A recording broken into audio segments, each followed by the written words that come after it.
$300 million is just too much pressure. That's too much for me. After yelling in agony, the man fled in some direction. He works for the company where I am employed as an interpreter. The president, Mr. Armstrong, and Kevin, the head of sales, were with us on this particular day as we made our way to the assigned meeting room for a business meeting with a large multinational organization. From the rear seat, he must have heard Mr. Armstrong exclaim, "If we pull this off, a $300 million revenue boost might just be within reach." I proposed that we take a little bathroom break at a convenience store after observing the interpreter hold his stomach due to nervousness. However, as soon as he got back to the car from the store, he broke down in tears and fled with a resolute expression. Mr. Armstrong and the others seemed very worried, so I said, "Please, let me handle this." This marked the start of my journey, one in which I assumed tasks well beyond my typical secretarial obligations. I'm 30 years old, and my name is Brandon. At X Corporation, I serve as the president's executive assistant. Managing Mr. Armstrong's calendar, setting up conference spaces and staff as needed, and helping him with anything he needs are all part of my job. I'd occasionally act as a driver as well, taking other executives along with Mr. Armstrong. Although I recall first being somewhat anxious about driving senior executives, I've become accustomed to driving since I obtained my license. I've occasionally taken road vacations with friends, but when top executives are involved, the pressure is a little more. One day, I went to Mr. Armstrong's office after finishing a research project he had asked me to do. I opened the door and said, "Excuse me." Mr. Armstrong and two other suit-clad coworkers were seated there. They were seated around a center chair and engaged in a serious conversation. However, they all turned to face me as soon as I spoke. "Oh, Brandon." Kevin, the head of sales, was the one who mentioned that. He waved his hand casually and spoke in a comfortable tone. Timothy, the company's interpreter, mumbled, "Ah, hello, Brandon," with a small bow and anxiously glancing about. I nodded to everyone and started making coffee. For this crucial impending meeting, Mr. Armstrong personally put together a team consisting of Timothy, Kevin, and himself. This was one of many recent meetings in the president's office, and they appeared to have been talking about their intentions. Mr. Armstrong, regarding this part of the document, "Yes, it might be best to revise that section." The calming scent of the coffee seemed to ease the tense atmosphere as I poured it. I placed a cup in front of each of them and stood back to watch in silence. I probably won't be at a make-or-break meeting like this because I'm only the president's assistant. These three must be under a lot more pressure than I am, even though I take my obligations seriously. I lead a rather tranquil existence. During the week, I work, and on the weekends, I go shopping, watch movies, or just idly browse the mall. Even though I don't have a partner, I kind of like having the ability to do anything I want in my spare time. Sorry, I'm spending my next day off with my wife. Even while I occasionally feel a little alone when my friends decline invites to hang together, I don't really find myself wishing I had a partner now that some of them have started getting married. I've been able to have a happy life and enjoy the small pleasure of being happy without having many serious grievances. By the way, Kevin strikes me as having a kind, laid-back personality. Kevin, could you please check this? Yes, it does look fantastic. As always, I appreciate your attention to detail. I've seen him interacting with his team several times, and he never loses his warm smile. It's not a forced smile. Every word he says genuinely feels like it comes from the heart. The sales department he leads also seems to share a harmonious, trouble-free atmosphere. The entire team embodies that same gentle, positive vibe Kevin brings.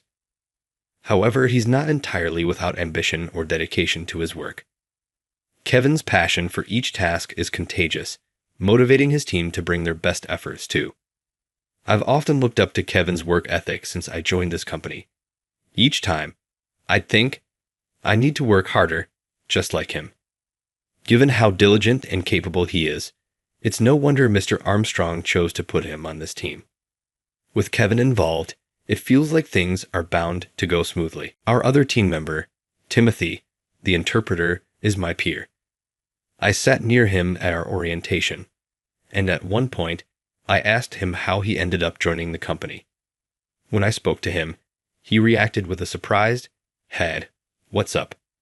which, in its own way, became a memorable first impression. Apparently, he'd been going to kids' English classes since he was very young. By the time he reached upper elementary school, he'd nearly mastered English, so he started learning other languages too. It was so exciting watching my knowledge expand and seeing myself improve over time until I could speak fluently without stumbling. Timothy spoke those words, lowering his gaze nostalgically, as if reminiscing about that moment. His interest in languages never waned, and eventually, he went to the nation's top university to study linguistics. After graduating, he worked freelance as an interpreter and in language-related roles before joining X Corporation as a full-time employee. Timothy is 29, a little younger than me.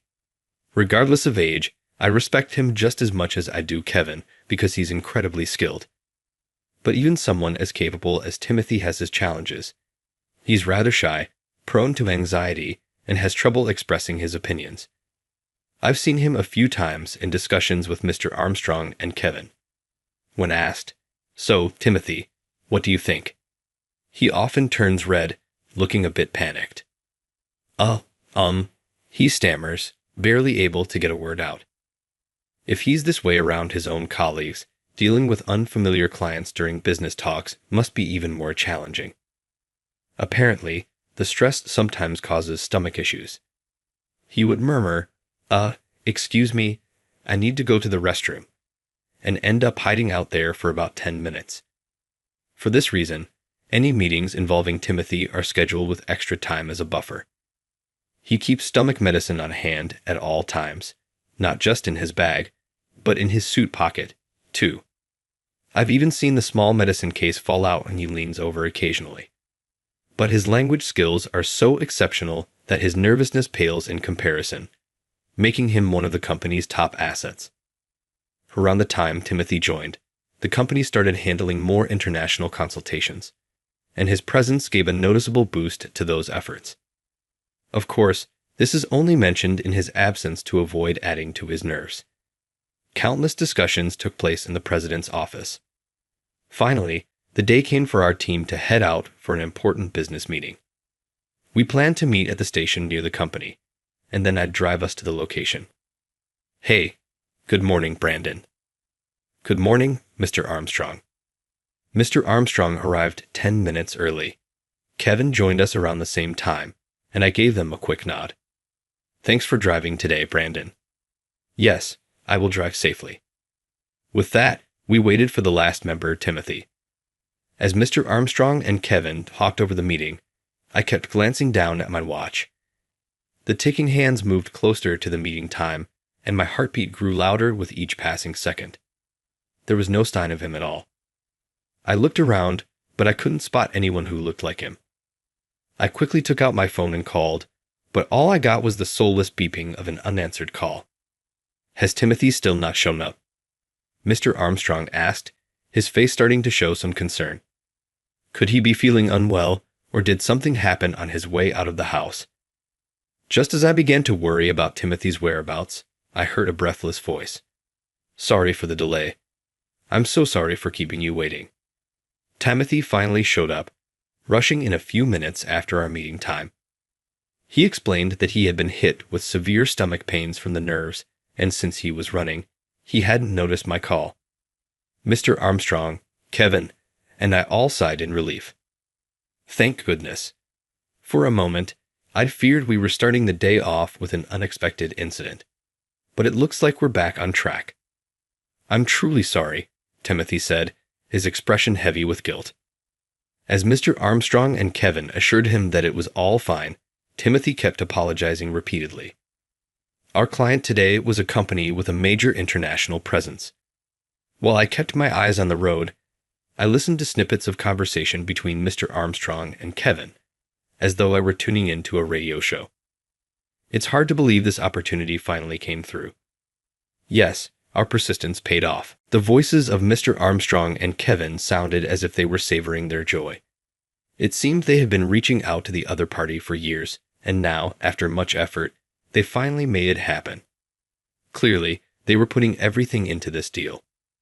The client company is a true giant in its field. Their representative was scheduled to fly back home today, but had made time for this meeting right before departure. If this works out, that $300 million revenue goal could actually become a reality. Through the rearview mirror, I could see Mr. Armstrong's excited grin as he clenched his fist with confidence, while Kevin responded with a gentle smile. Timothy, in the passenger seat, went pale and began to tremble visibly. "Are you all right? Are you sure you're okay?" His shaking was so intense that I could feel it even from where I sat. No matter how hard I tried, it kept slipping into the corner of my vision.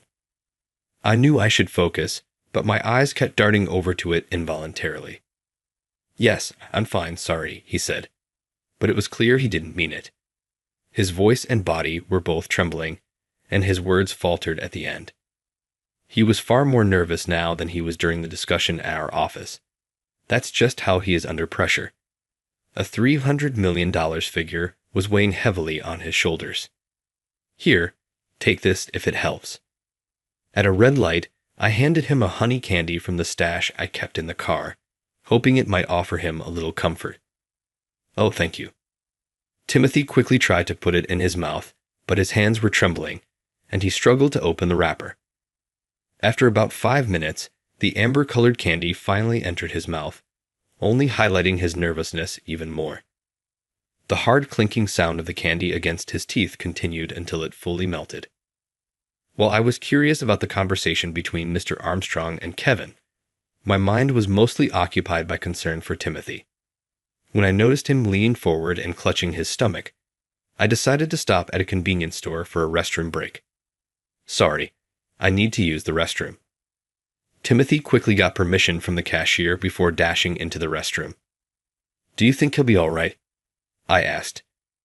"He may be struggling now, but I'm sure once we're in the meeting, he'll deliver as usual."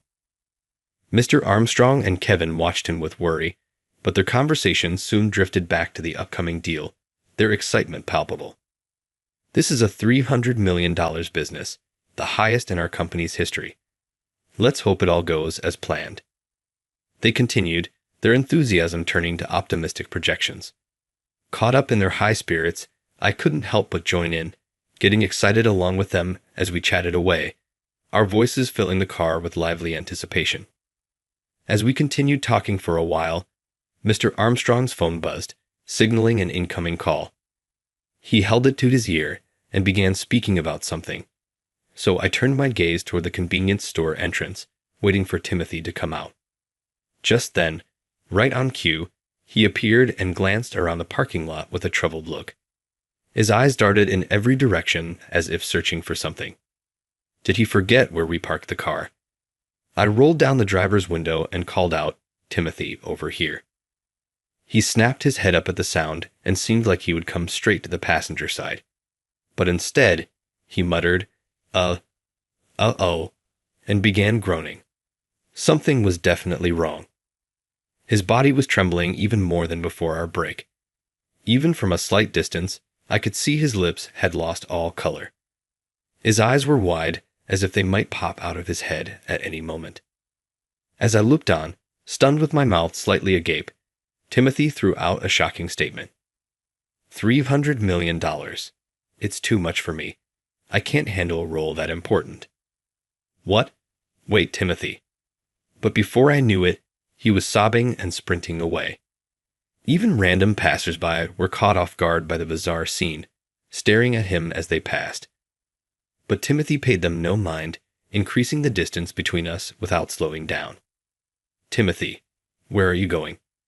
I quickly put the drink I was holding into the cup holder, threw open the door, and prepared to chase after him. Just as I stepped out, Mr. Armstrong's sharp voice called out from behind me. "Wait, Brandon. I just got a call from John, our business associate. It seems John had requested to move up the meeting time. The destination is just up ahead. I can handle the situation," he said, though it would mean giving up on following Timothy. But Mr. Armstrong, what about Timothy? Usually, Kevin always wore a calm smile, but even he looked distressed now, his face tense. Mr. Armstrong pressed a hand to his forehead, his face falling. He must have been torn between not wanting to inconvenience the client who arranged this opportunity and his concern over Timothy. I pressed my lips together tightly, waiting for his decision. It felt like an endless silence stretched on. It was so quiet it seemed like we were the only ones left in the world. But at last, Mr. Armstrong slowly began to speak. Timothy is a grown man. He's not a helpless child. He looked upset, but he should be able to catch a ride home. And he has a phone, so we can reach him. I doubt he'll run into any real trouble.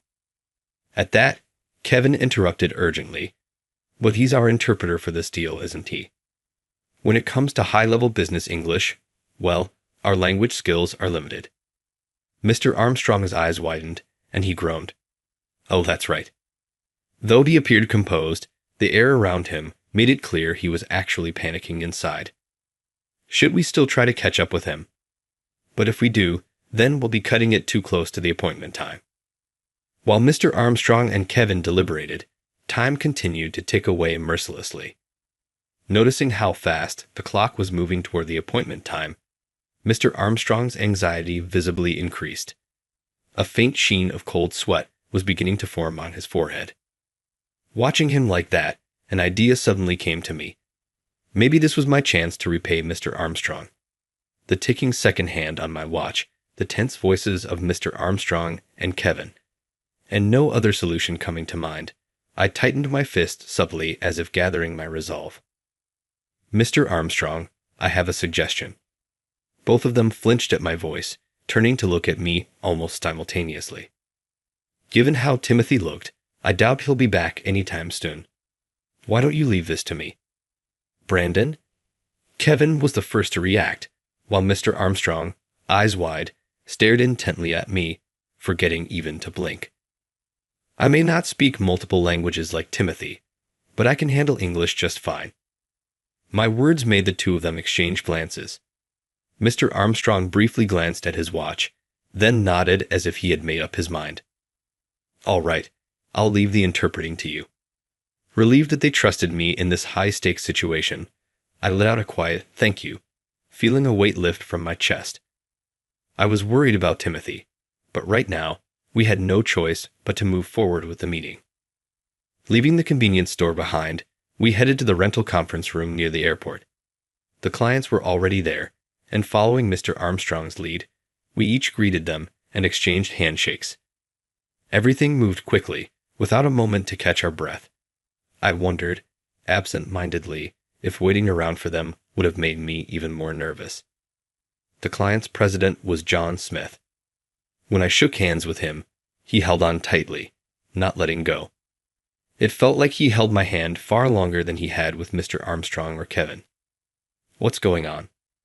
As I tilted my head slightly in confusion, he looked me over intently and blurted out in surprise, Are you Brandon? I've been looking for you. I finally found you. Both Mr. Armstrong and Kevin let out sounds of shock alongside me. I hadn't expected my name to come up here, of all places. It seemed he knew who I was, but I had no memory of him. As I glanced down, trying to search my memory, John began speaking. We met once when you were in college, he said, a hint of nostalgia in his voice and perhaps a touch of disappointment that I didn't remember. John's words took my breath away. Memories from before I started working as the executive assistant to the president flooded back like a flashback. I'd always loved studying, or maybe it was more that I had an intense curiosity. I hated the feeling of not knowing something. Just doing the worksheets from school wasn't enough, so I'd buy extra study books myself and never missed a chance to review and prepare. That drive helped me get into Harvard University after high school. The excitement of studying specialized topics thrilled me, and I remember not being able to sleep the night before my first class. A good memory in its own way. Even after starting college, my thirst for knowledge and curiosity for learning never slowed down, and I managed to keep up good grades. One day in a certain class, we had a group discussion.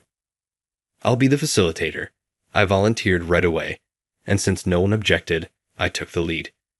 The discussion went smoothly, with everyone contributing ideas, making it a productive and enjoyable experience. We even reached a solid conclusion within the time limit, leaving us all with a satisfying sense of completion.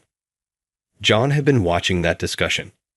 He had connections with people at the university and had taken the opportunity to observe students. Apparently, I had caught his eye. "Hey, do you have a moment after the class?" He called out to me. When I turned around, I saw an unfamiliar adult standing there. Though he was smiling warmly, I remember being cautious at first, unsure of his intentions. Yes. What is it?" In response to my guarded answer, John replied enthusiastically, "Your skills are truly impressive." I was so shocked by the unexpected compliment that I froze, mouth slightly open. Then he continued, his words spilling out with excitement. "Do you know what you want to do after college?" Even though I left Japan to attend this university, I hadn't really figured out my future plans. I mumbled, unsure of what to say, but I couldn't lie or try to act impressive. When I admitted honestly that I hadn't decided, he responded with an exaggerated, "What? That's practically a loss for the world." That was definitely an overstatement. Not sure whether to laugh or take him seriously, I gave a faint, uncertain smile. "Then how about coming to work for us?" He mentioned that he runs a company in the US. The business card and introduction materials he rummaged through and handed me bore the name I Corporation. "A talent like yours would be welcome any time," he said with a playful wink before practically skipping away with a cheerful stride, leaving me there, mouth agape. It was such a memorable encounter. But as time passed and graduation approached, I had completely forgotten his offer. The business card, once carefully placed somewhere noticeable, had somehow slipped to the back of my drawer. Back then, my mind was filled with thoughts of returning to Japan. I missed my childhood home, the delicious seafood, and the safe streets. So, I decided not to pursue a job in the US and return to Japan with the Harvard degree I had worked so hard for. Looking back now, I feel a bit embarrassed, but at the time, I was quite full of myself. I thought, surely any company would want someone like me, and I had a rather arrogant attitude. As it turned out, my prediction was spot on. Every company wanted someone with a Harvard degree like mine. Each time I mentioned the university's name in a job interview, I saw a shift in the interviewer's expression. Initially uninterested, they gradually lit up, their eyes sparkling as if they'd stumbled upon a hidden treasure. I found it amusing and took satisfaction in feeling like I was the one choosing a company to work for, which now feels like a regrettable part of my past. Even though I received multiple job offers, I stubbornly insisted on only accepting a position that met all my conditions. So, it took quite a while to find a company that fit. Once I finally started working in Japan, though, my career was far from smooth. My pride kept me from following my boss's instructions, and my resistance to their way of working left me isolated. "I can't stand working with him," I overheard senior employees saying in the empty break room. "He never listens to instructions. He's so overconfident. Glad I didn't have to train him. It would have just been extra stress." I came across comments like that more than once or twice.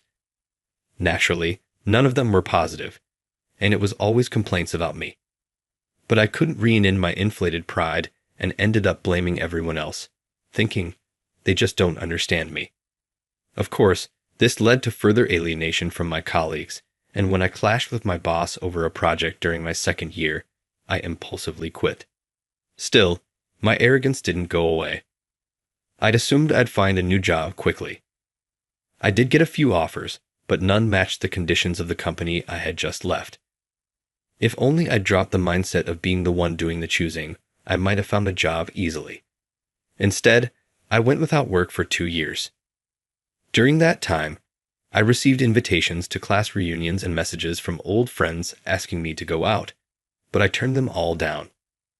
I was mortified by the thought of anyone laughing at me as the unemployed Harvard graduate. I'm talented, So why did things turn out like this? After being lost in these thoughts for half a year, I felt something snap in my mind, like a crack splitting through me. Maybe it was the sound of my overblown pride shattering, or maybe my mind finally reaching its limit. Suddenly, I had this idea of applying for jobs as if I only had a high school diploma, to even deceive myself. Although it took time to get hired, one company did bring me to the final interview with the president. That was X Corporation, the very company where I'd eventually work as an assistant. I had no other options left. I had to make it happen. Whatever questions they asked, I'd have to answer flawlessly. With that mindset, I went in, but I was left speechless almost immediately after the interview began. "You're not really a high school graduate, are you?" It was Mr. Armstrong who cornered me with that question right from the start. Of course, a hastily faked resume from an amateur would be exposed immediately. Regret washed over me slowly, and without a second thought, I dropped to my knees and apologized sincerely. "I'm terribly sorry." The only thought in my mind at that moment was, it's over. I couldn't imagine any scenario where I'd still be considered for the position. I was fully expecting him to tell me to leave, but instead, I heard unexpected words. "I get the feeling that you're actually a sincere, hard-working person. Perhaps so diligent that you veered off track and ended up falsifying your background. That's the impression I get from you." There was a kind tone in his voice, completely free of any judgment. Hearing that, my hardened heart softened, and I couldn't stop the tears from streaming down my face. To my shock, Mr. Armstrong smiled and told me he would forgive what I had done and hire me as his assistant. "Thank you so much." I pressed my forehead to the floor once more out of deep gratitude and vowed never to deceive others for my own selfish reasons again. And so, I began my journey as his assistant, which brings me to where I am today.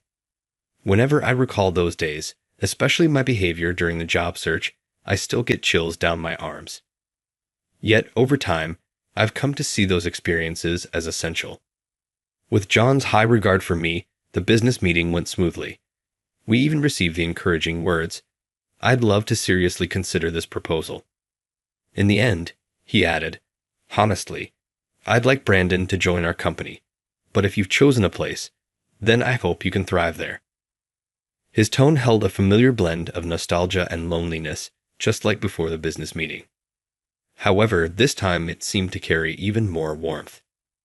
We shook hands once more, and I drove him to the airport instead of him taking the taxi. Watching him walk away, I felt a sense of closure.